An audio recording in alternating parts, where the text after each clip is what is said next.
Jadi ada satu keluarga yang tinggal di Jakarta. Keluarga ini tuh lumayan berada dan punya satu rumah besar yang emang ditempatin sama mereka rame-rame. Keluarga ini terdiri dari seorang kakek. Dia punya 2 anak. Nah, 2 anak-anaknya ini tuh udah pada nikah dan punya anak. Jadi kakek ini tuh punya 2 anak dan 1 cucu dari anak pertamanya. Kebayang gak? Bayang. Sehari-hari mereka semua tuh hidup rukun banget. Sering juga ngadain acara di rumahnya, ngundang keluarga-keluarga besarnya juga buat datang. Pokoknya tipe-tipe rumah yang selalu open house kalau ada acara besar gitu, Moebi. Berarti ini satu rumah keluarganya udah banyak dong? Iya bener, Moe. Si Hmm. kakek kita panggil kakek aja ya. Anak-anaknya namanya Bagus sama Bima. Cucunya itu tuh anaknya Bagus namanya Lita. Kakek tuh tipe kakek yang adil sama anak-anaknya dan sayang banget sama cucu satu-satunya. Apalagi Lita itu masih SD umur 7 tahun, jadi masih kecil dan sedekat itu sama kakek.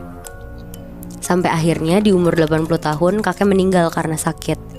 Bagus, Bima sama istri-istrinya termasuk Lita tuh sedih banget. Mereka terpukul karena kehilangan kakek.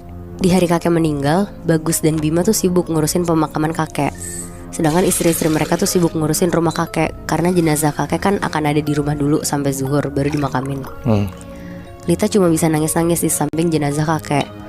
Keluarga sama rekan-rekan terdekat kakek juga udah mulai pada datang nih ke rumah kakek buat ngelayat. Akhirnya sekitar jam 12, jenazah kakek dibawa pakai ambulans menuju pemakaman.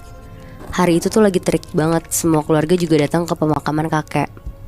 Dan ketika prosesi pemakaman selesai, Bagus, Bima, istri-istrinya dan Lita balik ke rumah. Mereka ngejamu tamu yang makin ramai datang sambil nyiapin untuk pengajian malam nanti.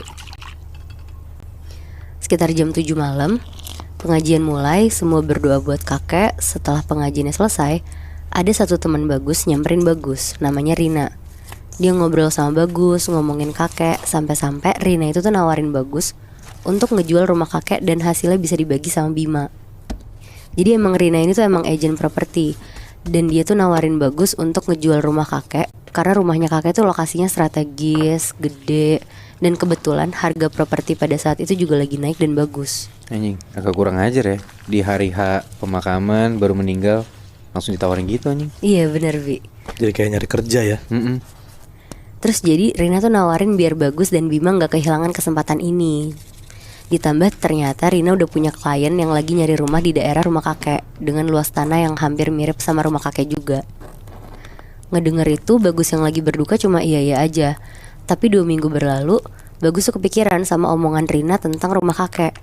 Dia mikir lagi pula rumah ini juga terlalu gede buat mereka semua. Dan kalau dijual juga lumayan bagus. Terus Bima juga bisa beli rumah kecil dan sisanya buat jadi tabungan mereka kan.